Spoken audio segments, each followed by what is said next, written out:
Salut bien-aimés en Christ, j'espère que vous allez bien. C'est encore voilà, le serviteur de Jésus-Christ, Yeshua Mashiach, donc le pasteur Franck Nzaou. Que la grâce et la paix du Seigneur Jésus-Christ vous soient multipliées. Mes frères et sœurs en Christ, je voulais voilà, encourager les bien-aimés en Christ, les amoureux de Jésus-Christ, à comprendre une chose, c'est que la foi en Jésus-Christ est extraordinaire. Amen. Croire en Jésus-Christ, c'est la meilleure des choses qu'un chrétien doit faire. Amen. Que personne ne vous trompe, frères et sœurs en Christ. Je vous assure, bien-aimés en Christ. Parce qu'aujourd'hui, on voit à quel point beaucoup de disciples de Christ sont perdus. Beaucoup ne savent plus où mettre la tête, à qui parler. Parce que, malheureusement, ils pensent que l'homme, la chair, peut quelque chose pour eux. Non, c'est faux. C'est archi faux. Amen. La solution, la victoire à nos problèmes, à nos soucis, la délivrance, la grâce, la miséricorde, le miracle véritable, c'est Jésus-Christ de Nazareth. Yeshua Mashiach. Amen. Le Dieu d'Israël. Frères et sœurs, les temps sont compliqués. Donc on doit faire attention, bien-aimés en Christ, à notre marche. Amen. Prenons s'il vous plaît la parole. On va parler un peu de la foi en Christ. On va prendre par exemple le livre de Hébreux. Lisons Hébreux, vous allez voir. Lisons Hébreux, bien-aimés. Vous allez comprendre à quel point le Seigneur est bon. Parce que l'heure est grave, bien-aimés. Fiez aux hommes, aux humains. Hébreux 1, regardez, qu'est-ce que la parole nous dit dans Hébreux 1. Ce moment, c'est pour encourager les disciples de Jésus-Christ à comprendre, voilà, à revenir en fait à la simplicité. Regardez ce qui est dit, frères et sœurs en Christ. Regardez, Hébreux 11, 1 nous dit quoi? Or, la foi est la ferme assurance des choses qu'on espère et la démonstration de celles qu'on ne voit pas. Amen. La foi, c'est une ferme assurance. Amen. Quelque chose de ferme en fait. Donc on ne doute pas. Amen. C'est ça en fait la foi. Et d'ailleurs, quand on parle de foi en Dieu, en Elohim, donc en Yahweh, on voit Abraham, le père de la foi. Amen. Abraham a marché par la foi. Il n'a pas marché par la vue, frères et sœurs en Christ. Et en persévérant dans la foi en l'Éternel, donc en Yahweh, Abraham a vécu des miracles.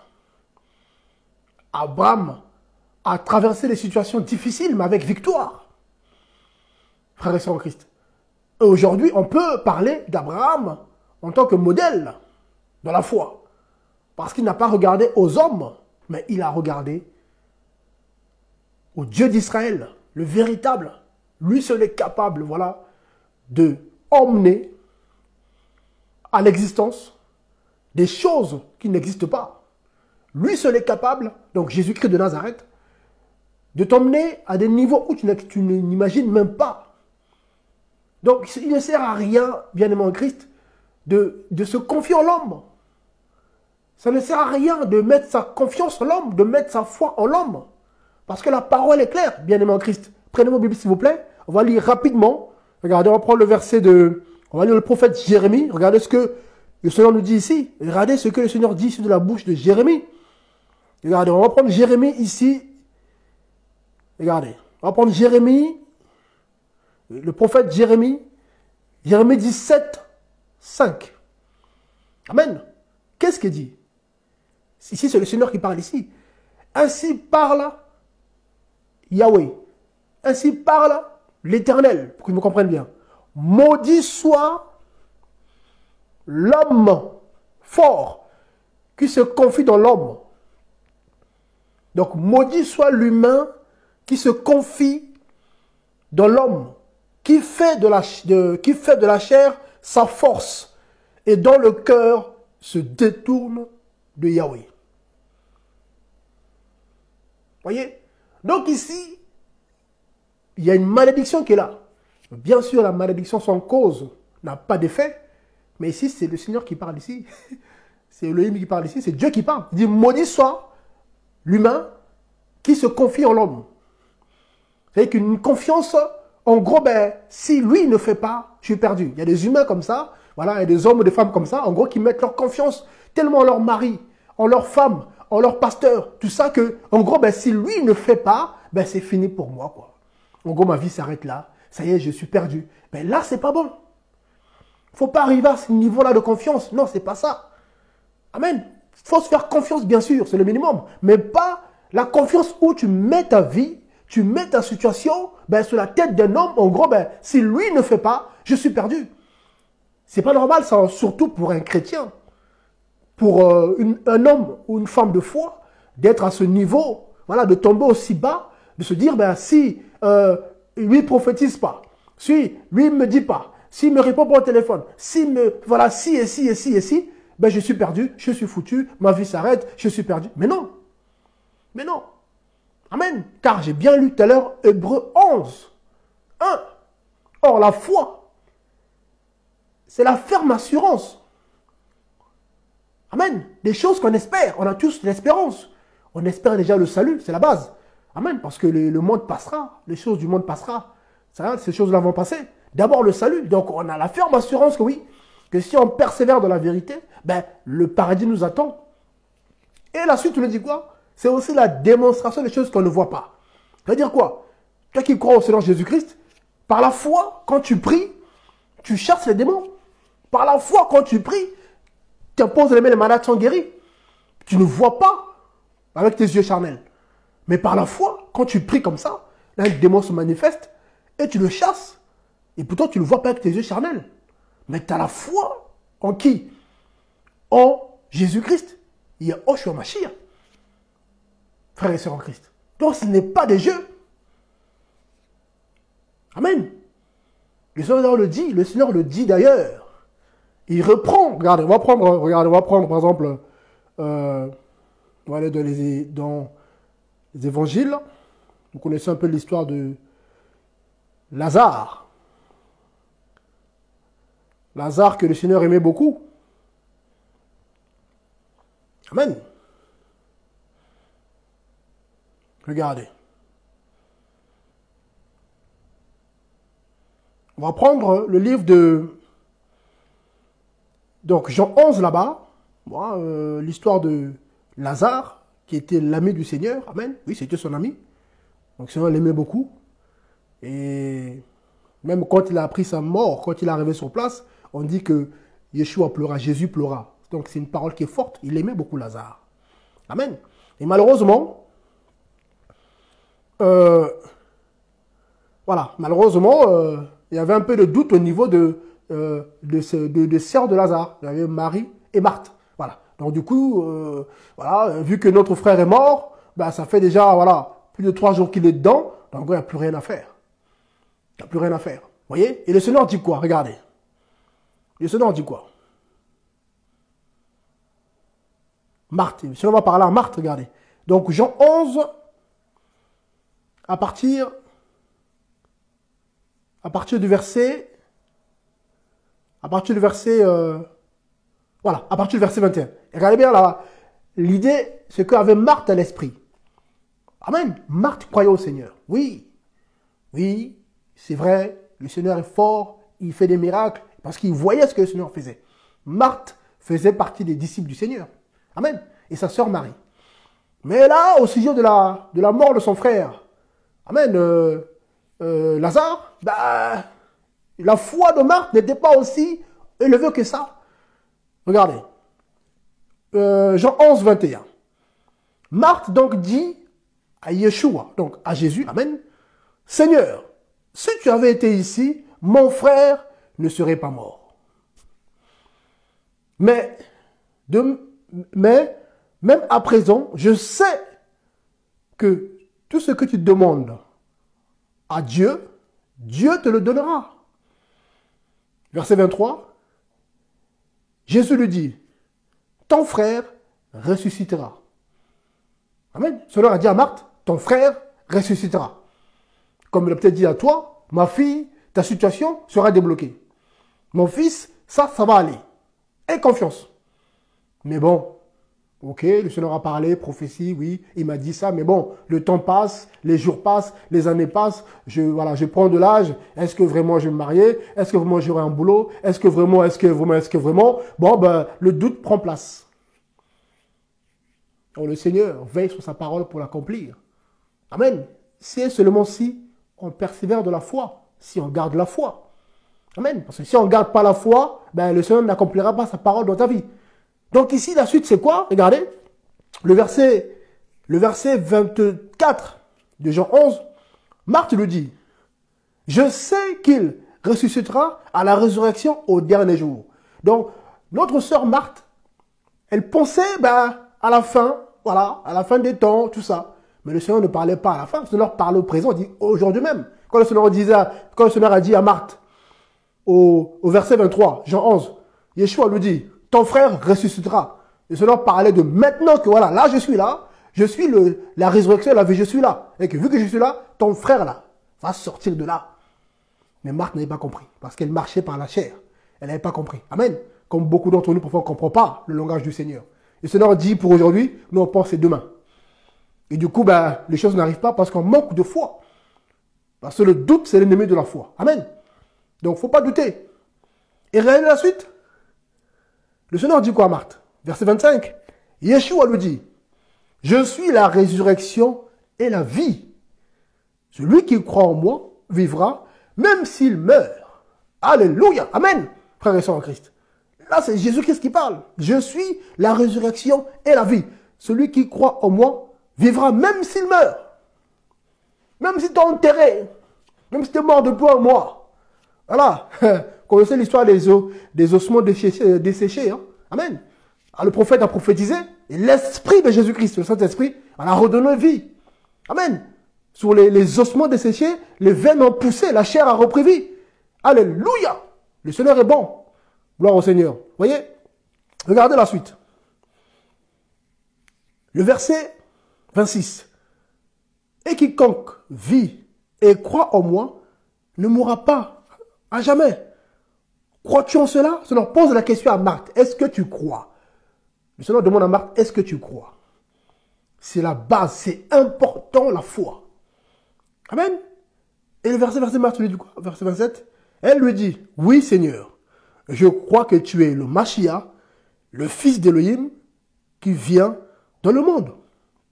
Je crois que tu es le Seigneur.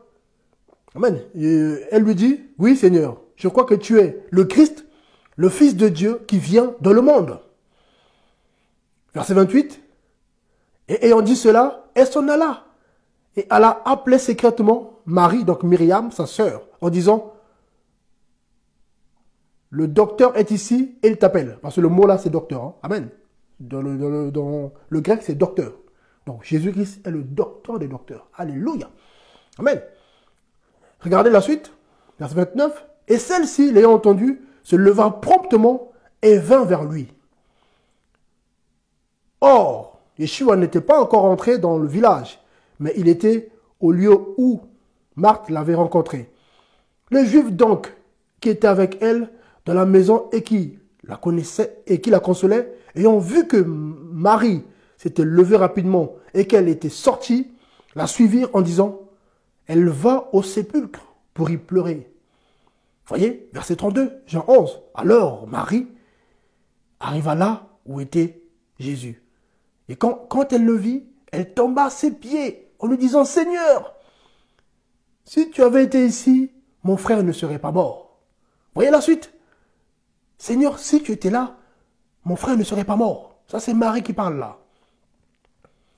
Alors, comme Jésus la vit pleurer, et les Juifs qui étaient venus avec elle pleurant aussi, il donna un sérieux avertissement. Voilà. En son esprit, et son esprit fut pleurer. Voilà. Et son esprit, il fut troublé en fait. Le Seigneur était troublé. Vous voyez, il était troublé le Seigneur en fait. En voyant, voilà, ces âmes qui pleuraient. Voilà, car le Seigneur a un cœur. Amen. Le Seigneur, c'est pas comme le diable, Satan. Satan n'a pas d'émotion. Voilà, Satan n'a pas de pitié. Satan n'a rien, bien-aimé. Donc ceux qui font le mal, ceux de la sorcellerie, de la magie, de le vaudou, les chrétiens qui pratiquent le péché, n'oubliez pas, le diable n'a rien de... Il n'y a pas d'amour en lui. Amen. Donc il n'y a pas de pitié en Satan. Tu pratiques le péché, sache qu'il t'attend quelque part. Si tu ne te réponds pas, il va t'avoir un jour. Soit c'est la mort, soit c'est l'accident, soit tu perds ton mariage, soit tu perds ton boulot, soit tu te frappes d'un cancer. Le diable ne joue pas. Mais ici, le Seigneur, voilà, était ému de compassion. Vous voyez? Regardez la suite. Verset 34, Jean 11. Et il dit, où l'avez-vous mis? Et lui dire, Seigneur, viens et vois. Verset 35, Jean 11. Et Yeshua pleura. Et Jésus pleura. Jésus a pleuré. Frères et sœurs, c'est ça l'amour. Malgré il savait qu'il allait ressusciter Lazare, mais en voyant ces humains qui pleuraient, ces hommes et ces femmes qui pleuraient, voilà, avec son cœur de père, son cœur qu'il avait là, voilà. Parce que voilà, notre Père, le Père par excellence dans la foi, c'est Jésus-Christ. Amen. Celui, le Père spirituel par excellence, c'est Jésus-Christ. Donc quand il voit, voilà, ses enfants pleurer, il pleure. Et pourtant, il a la solution. Il ne pleure pas parce qu'il n'y a pas la solution. Non, il pleure parce que ça le touche de nous voir pleurer. Il aime bien quand on pleure devant ses pieds. Pas on pleure parce que ton copain t'a quitté. Tu pleures parce que tu n'as pas l'argent. Non, tu pleures quand, voilà, tu veux Jésus-Christ. Je te veux, Seigneur. Et puis parle-moi, révèle-toi à moi. Je veux te connaître. Je t'ouvre mon cœur. Agis. Quand tu pleures comme ça, le Seigneur aussi, il est ému, il pleure et il vient vers toi. Là, il t'apporte la vie. Là, il te donne des solutions. Amen. Donc, il ne faut pas hésiter de pleurer devant le Seigneur, parce que beaucoup pleurent pour des bêtises, pour les choses du monde. Mais quand il faut pleurer devant le Seigneur, quand ça monte là, ils se retiennent. Ah, je ne pleure pas, hein, je suis un homme. Ah, mais quand, quand tu as perdu ton boulot, tu as pleuré comme un bébé. Ah, rappelle-toi quand dans le monde là, quand ta copine t'avait quitté là. Je me suis suicidé, il m'a quitté, elle m'a quitté. Mais pour le Seigneur, beaucoup n'arrivent pas à ce niveau-là. C'est une honte chrétienne.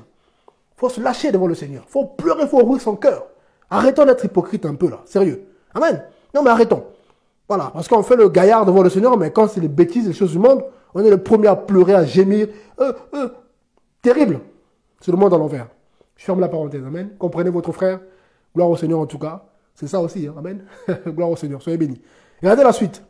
Regardez la suite.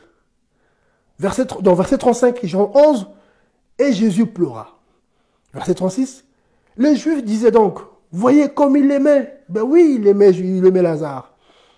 Mais quelques-uns d'entre eux disaient, lui qui a ouvert les yeux de l'aveugle, ne pouvait-il pas faire aussi que celui-ci ne meure pas? Vous voyez, les gens qui critiquent, ça manque pas. Ça manque pas. Les gens critiquent là. Hein? Les païens critiquent. Oui, mais Jésus là, votre Jésus, il ne guérit pas. Apparemment, il a ressuscité Lazare, mais il fait quoi aujourd'hui? Les païens se moquent. Nos amis les musulmans se moquent. Nos amis les bouddhistes se moquent. Les bouddhistes, tout ça. Les autres croyants se moquent de nous. Alors, vous les chrétiens là, où Jésus a ressuscité des morts. Alors, priez, pourquoi il n'y a pas la solution? Ils se moquent des chrétiens. Vous voyez? Mais le Seigneur agit toujours. Regardez ici la suite. Regardez la suite. Alors, Jésus, donnant de nouveau un sérieux avertissement lui-même, se rendit au sépulcre. Amen. Là, il est parti. Là. Oh, vous parlez là, vous allez voir que c'est moi la vie. La vie éternelle. C'est moi, Jésus-Christ de Nazareth. Regardez. Il se rendit au sépulcre. C'était une grotte. Et il y avait une pierre placée devant. Verset 39. On parle de la foi, bien aimé. On parle de la foi. Voilà. Verset 39, Jean 11. Jésus dit, ôtez la pierre. Bien-aimé, c'est ça le Seigneur. Ôtez-moi la pierre là. Et voilà, dans ta vie là, qu'est-ce qui se passe?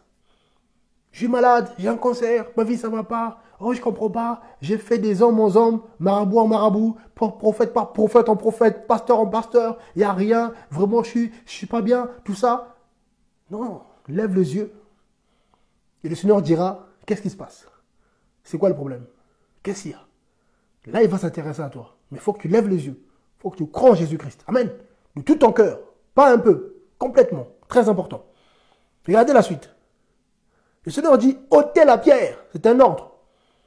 Mais regardez, mais Marthe, mais Marthe, vous voyez le problème aujourd'hui? Que beaucoup de chrétiens, le Seigneur dit, fais ça. Quelqu'un va dire, non, tu es sûr que c'est le Seigneur qui a dit? Est-ce que c'est lui qui a parlé? Tu es sûr que c'est vrai?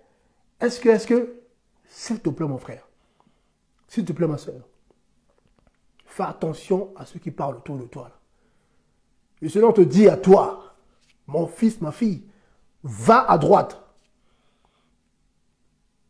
Amen Seigneur, j'ai compris. Va à droite. Cherche pas à réfléchir. Même si quelqu'un dit, oui non mais t'es sûr? Oui mais Dieu m'a dit à gauche. Hein. Il dit, écoute mon frère, écoute ma soeur, je t'aime bien. Mais là, le Seigneur m'a dit à droite. Amen. Oui mais t'es sûr? Ok, je vais encore prier, c'est pas grave. Avant d'écouter un truc de gauche là, moi je demande au Seigneur, Seigneur, c'est comment? Est-ce que je vais à droite ou pas? Parce que, pardonne-moi, j'ai un peu douté. Il dira, t'inquiète pas, va à droite et maintenant, n'écoute plus personne, vas-y, fonce. Il faut y aller. Amen. Parce que beaucoup ont perdu comme ça la solution à leurs problèmes. Beaucoup sont passés à côté de la délivrance, du miracle, de la restauration de leur vie. Tout ça parce qu'ils ont écouté les gens. Dieu t'a dit, va à droite. Quelqu'un va dire, non, non, non, non. Dieu m'a dit aussi, mais va à gauche. Comme le jeune prophète. Le Seigneur avait dit, va, tu vas dans ce chemin, mais tu changes de chemin et t'arrêtes pas, ne mange pas. Il n'a pas écouté. Il s'est fait avoir par un autre prophète. Vous voyez? Donc c'est pareil aujourd'hui, bien-aimé en Christ. Le Seigneur te dit une chose. C'est clair, tu fais ce qu'il t'a dit de faire. Amen. C'est très important, bien-aimé en Christ. Parce que sinon, tu vas perdre des années pour rien. Et regardez la suite. La suite nous dit quoi? Mais Marthe, la sœur du mort, lui dit, Seigneur, ils sont déjà, car il est au 4e jour, donc ça faisait 4 jours.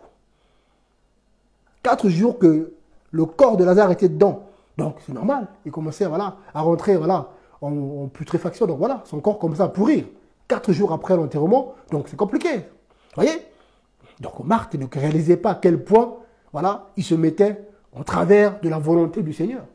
Mais le Seigneur est bon, il est amour, donc il ne l'a pas condamné. Mais qu'est-ce qu'il a dit le Seigneur? Regardez, le Seigneur a dit quoi à Marthe? Regardez. Yeshua lui dit, ne t'ai-je pas dit que si tu crois, tu verras la gloire d'Elohim, tu verras la gloire de Dieu? Le Seigneur a rappelé à Marthe. Est-ce que je ne t'ai pas dit hier, il y a 1 mois, il y a 2 mois, il y a 1 année, je ne t'ai pas dit que si tu crois en moi, tu auras le mariage? Je ne t'ai pas dit si tu crois en moi, tu persévères, tu auras ta guérison? Je ne t'ai pas dit ça? En songe, en vision, en prophétie? Alors pourquoi tu doutes aujourd'hui? Pourquoi tu ne crois plus? Amen. Le Seigneur est prompt à accomplir sa parole. Ce n'est pas un homme pour te mentir. Ou le fils d'un homme pour se repentir. Il n'est pas là pour se repentir, il n'est pas là. Voilà. Il est le Seigneur, le maître de l'univers. C'est des choses qu'on ne dit pas beaucoup aux chrétiens parce qu'aujourd'hui, malheureusement, l'homme veut prendre la place du Seigneur. Moi, venez, moi je fais. Du coup, on voit qu'il y a beaucoup de miracles mensongers. Il y a de fausses délivrances. Tu te délivres aujourd'hui, 1 an après, boum, maladie encore. Voilà. Tu te délivres aujourd'hui, 6 mois après, encore la maladie. Mais c'est pas normal. La délivrance du Seigneur Jésus-Christ, quand tu es délivré définitivement, mais il n'y a plus rien, c'est fini. Sauf si, bien sûr, tu retombes dans ton péché, bien sûr, parce qu'il y a beaucoup de gens comme ça, qui courent après les miracles. Quand ils ont le miracle, ils se refroidissent, ils abandonnent la foi, ils deviennent tièdes, et les démons qui sont chassés là, ils rentrent autour, et dès que tu baisses un peu la garde, ils te refrappent de nouveau. Donc ceci, à nous de faire attention. Amen. Regardez la suite, frères et sœurs en Christ. Ah, Seigneur. Verset 40, Jean 11. Yeshua lui dit, ne t'ai-je pas dit que si tu crois, tu verras la gloire de Dieu? Alors là, silence. La suite nous dit quoi? Ils ôtèrent donc la pierre du dessus du lieu où le mort était couché. Et Yeshua, levant ses yeux au ciel, dit, Père, je te rends grâce de ce que tu m'as entendu. Or, moi, je sais que tu m'entends toujours. Mais je l'ai dit à cause de la foule qui est autour de moi, afin qu'elle croie que tu m'as envoyé. Verset 43. Ayant dit ces paroles, ayant dit ces choses, il cria d'une grande voix. Ah, chrétien, la voix de Yeshua Mashiach. La voix de Jésus-Christ de Nazareth. Ah, la voix là, quand elle se fait entendre, je vous assure, même au moment où je parle, les démons sont en panique. Les démons ont peur. La voix du Seigneur, des seigneurs. La voix du roi des rois. Qui fait trembler les fondations de l'univers. Quand il crie comme ça là, l'univers, vous voyez les choses visibles et invisibles, tremblent. Parce que c'est le maître de l'univers. Bien aimé. Regardez la suite. Il cria d'une grande voix. Lazare, sors. Frères et sœurs. Quand le Seigneur t'appelle par ton nom, quel que soit le démon qui t'avait attaché, quel que soit où était enfermée ton âme, amen, quel que soit où, je sais pas quoi, sors de là. Le démon, il va te lâcher, il va te dire, mon ami, vas-y, sors. Il va même t'ouvrir la porte. Et le démon qui t'agresse, qui t'empêche d'avancer dans ta vie. Quand le Seigneur dit, il t'appelle par ton nom, viens ici. Même le diable t'ouvre la porte. Vous voyez le diable qui ne nous aime pas. Quand le Seigneur dit, viens, même si le Satan était devant toi pour t'empêcher de passer, il va s'écarter, il va t'ouvrir la porte. Il dit, attends, il va être poli. Il t'ouvre la porte et tu sors. Pourquoi? Parce que la voix du Créateur est sortie. Et quand cette voix sort, quand la parole du Créateur sort, elle ne revient pas à lui sans avoir accompli sa volonté. Rien ne peut résister à la parole du Créateur. Vous voyez, bien aimé? Donc ici, le Seigneur dit, Lazare, sors. Voilà. Dehors. En gros, Lazare, sors dehors. C'est ça le mot. Le mot, en gros, c'est Lazare, sors dehors. Parce qu'il était enfermé dans la grotte. Dans la mort. Il était là, mort. Ils n'en ont pas parlé beaucoup. Une parole. Lazare, sort. La suite, tu nous dis quoi, verset 44? Alors le mort sortit. Vous voyez un peu? Avec l'ange de la mort. Vous voyez le démon de la mort qui maintenait captif Lazare. Mais le démon a les oreilles. Voilà. C'est ça, bien aimé. Les démons ont des oreilles. C'est le Seigneur qui a créé ces anges qui sont devenus des démons. Vous voyez? Le diable, c'était avant un ange de lumière. Il s'est rebellé. Voilà. Donc, ils ont des oreilles comme nous. Et ils savent reconnaître la voix de Yeshua Mashiach, le Créateur, Jésus-Christ. Donc, la mort a dit, hé, petit Lazare, la voilà, vas-y, sors. Ils l'ont chassé là-bas. Là. Comprenez bien, hein? Lazare était chassé de l'enfer. Parce qu'il était en bas. Ils l'ont sorti vite. Sors, sors, Lazare, sors. Pas de problème. Ah oui. Il n'a pas répété 2 fois. Hein. Le Seigneur parle une fois. Lazare, sors dehors. Le mort est sorti. C'est du tac au tac. Fini. Il n'y a pas de débat. C'est nous là qui débattons les humains. Là. Oui, tu as raison, tu as tort, tu as dit quoi, pourquoi, on répète 10 fois.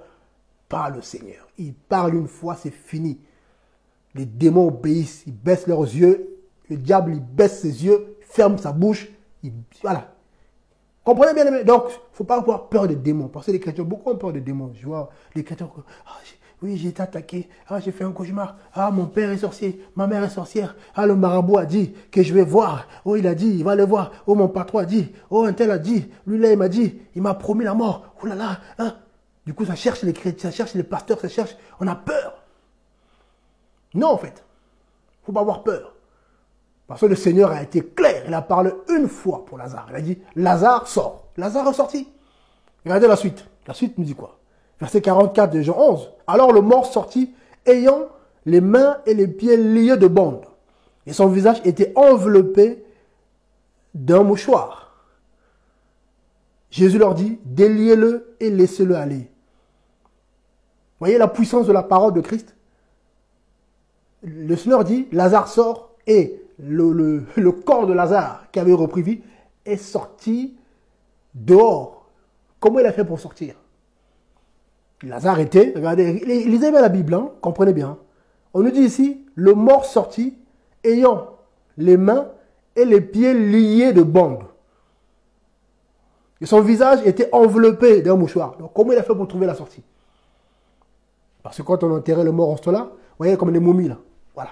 En gros, ben, tu es complètement voilà, enroulé par une bande, quoi. Bon, comment il a fait pour trouver la sortie? Frère chrétien, c'est ça la puissance de Christ. Quand on leur parle, les choses s'accomplissent. Lazare fut porté par la parole. En fait, la parole de Christ a porté Lazare jusqu'à dehors. Dehors. Et une fois arrivé dehors, c'est là qu'ils ont délié ses bandes. Et Lazare n'a pas fait d'effort à chercher où est la sortie. Je sors par où? Non, non, non, non. C'est la parole de Jésus-Christ. Lazare sort dehors. Lazare s'est retrouvé dehors. Point. Amen. Donc c'est ça en fait. Regardez la suite. Verset 45. Alors beaucoup de Juifs qui étaient venus vers Marie et qui avaient vu ce que Jésus avait fait, crurent en lui. Extraordinaire. 4 jours après, le maître de la vie, Jésus-Christ de Nazareth, a ramené à la vie Lazare. Extraordinaire. C'est pas un jour. Oh, bon, peut-être que ça peut arriver. Ouais, il est revenu. 2 jours. Oh, c'est possible que quelqu'un puisse revenir à la vie. 3 jours. 4 jours, ils sont. Ça y est, ils commencent à pourrir. Mais de la pourriture, on revient à la vie. C'est ça Jésus-Christ de Nazareth. Vous voyez, donc c'est ça la foi. Bien-aimé en Christ. Cela dit, ne t'ai-je pas dit, si tu crois, tu verras la gloire de Dieu. Je l'ai répété à Marthe. Car la foi est une ferme assurance des choses qu'on espère et la démonstration de celles qu'on ne voit pas. Hébreux 11, 1. Amen. Donc, on n'a pas besoin de voir pour croire. Non, il faut être sûr. Amen. Et avec cette assurance-là, le Seigneur Jésus-Christ va manifester les choses qu'il t'a promis. Amen. Toutes les choses que le Seigneur t'a promises, là, toutes les choses là, le Seigneur va te les accorder. Si tu crois et si tu persévères dans sa parole. Frères et sœurs en Christ. Car la foi, il y a 2 définitions un peu de la foi par rapport à la parole. Il y a aussi Romains 10 qui en parle aussi. Voilà. Donc la foi dont il s'agit ici, ce n'est pas la foi aux humains, ce n'est pas la foi au monde, ce n'est pas la foi liée à des choses du monde ou à un homme. Non, c'est la foi en Jésus-Christ. Parce que quand on prend, Romains là-bas, regardez. Romains 10 nous dit quoi? Nous on a un peu la définition de la foi. Regardez.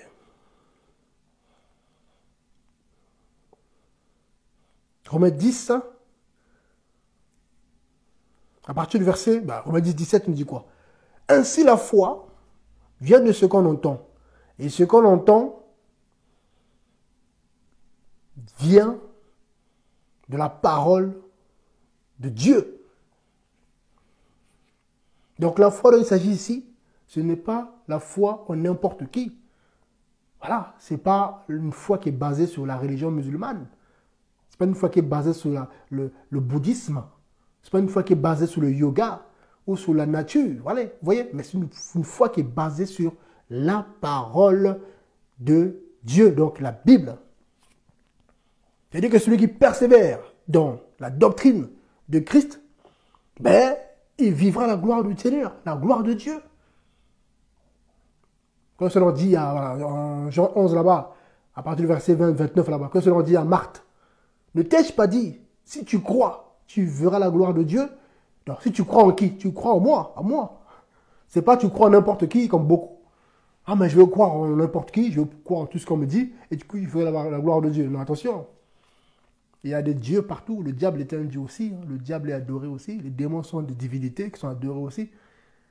Or nous adorons le Dieu des dieux, la divinité des divinités, celui qui a créé, le monde spirituel et physique qui s'appelle Yahweh Yeshua Mashiach, donc Jésus-Christ.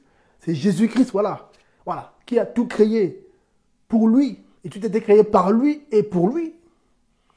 Colossiens, on parle là-bas. Chrétien. Donc, il faut mettre sa foi en Jésus-Christ. Amen. Donc, veillons s'il vous plaît à cela. Je voulais partager sur ces 3 versets-là, voilà, pour ne pas que ce soit trop long. Voilà, Hébreux 11 est clair. 1. Voilà, cette ferme assurance-là, Abraham l'avait. Quand le Seigneur a dit à Abraham, qui s'appelait Abram avant, il a dit, va pour toi, quitte ta patrie, pars. Il ne savait pas où aller. Il a pris sa femme et son neveu Lot, ils sont partis. Voilà. Donc Sarai qui est devenue Sarah, est aussi une femme de foi, parce qu'elle a suivi son mari. Et elle ne savait pas. Et le Seigneur n'avait pas parlé à Sarai, qui est devenue Sarah après. Le Seigneur avait parlé à Abram, qui est devenu Abraham après. Il parle à son mari, Abram, quitte ta patrie. Vas-y, je te dirai où tu vas aller. Le mari dit ça à sa femme, mais écoute, je te fais confiance, tu es mon mari. Ce que tu me dis, c'est pas mauvais, je te suis. C'est un bel exemple en fait, voilà. Vous voyez, la foi. Marie me laisse guider. Hein. Donc, Sarai a fait confiance à son mari parce qu'elle savait que celui qui parlait à son mari, c'était le véritable Dieu qui parlait à son mari. Et c'est l'inverse de ce qu'a fait Ève dans le jardin d'Éden. Adam a dit à Ève, sa femme, le Seigneur m'a dit, ce fruit-là, il ne faut pas le manger. Ok, mais Ève n'a pas suivi son mari. Elle s'est fait séduire par le serpent. Vous voyez, si Ève avait été restée ferme par rapport à la parole de son mari qui avait dit, moi, et lui m'a dit, Dieu m'a dit, on ne touche pas ce fruit-là et on ne mange pas. Si elle était ferme, il n'y aurait pas eu tout ça. Donc Sarai, elle était ferme. Elle dit, bon, ok, il t'a dit, on part? T'es sûr? Oui, oui. Ok, t'es mon mari, on part. Elle n'a pas chipoté. Elle n'a pas parlé, elle n'a pas, oui, mon mari, est-ce que c'est vrai? Vous voyez, les femmes d'aujourd'hui aussi, c'est compliqué. Les maris d'aujourd'hui aussi, hein. La femme peut recevoir un message fort du Seigneur. Ta femme aime le Seigneur, c'est une servante du Seigneur. Le Seigneur lui parle. Mais toi, le mari, parfois, tu es tellement, voilà, bébé de la foi, bébé spirituel. Oh, mais, tu vérifies même pas, tu pries même pas. Tu bloques ta femme par rapport à ce qu'il doit faire, ce qu'elle va faire. Parce que le Seigneur parfois l'appelle pour l'œuvre, pour son service. Oh non, mais non, le Seigneur n'a pas dit ça. Hein. Non, on reste comme ça. Et c'est pas bon. Parce que vous allez passer à côté des belles choses. Parce que vous êtes plus deux, vous êtes une seule chair. Donc si le mari bloque la femme ou la femme bloque le mari, c'est compliqué dans votre vie. Amen. La foi. Vous voyez? Donc on a pris Hébreux 1 là-bas, Hébreux 11, 1, on a pris aussi, voilà, j'ai pris Jérémie 17 là-bas, par rapport à la malédiction que le Seigneur a libérée. Hein. Dit maudit. Soit quiconque, voilà, qui se confie en l'homme, hein, comprenez, voilà. Bon, Jérémie 17, c'est les versets que les bien-aimés connaissent. Voilà, Jérémie 17, 5 là-bas.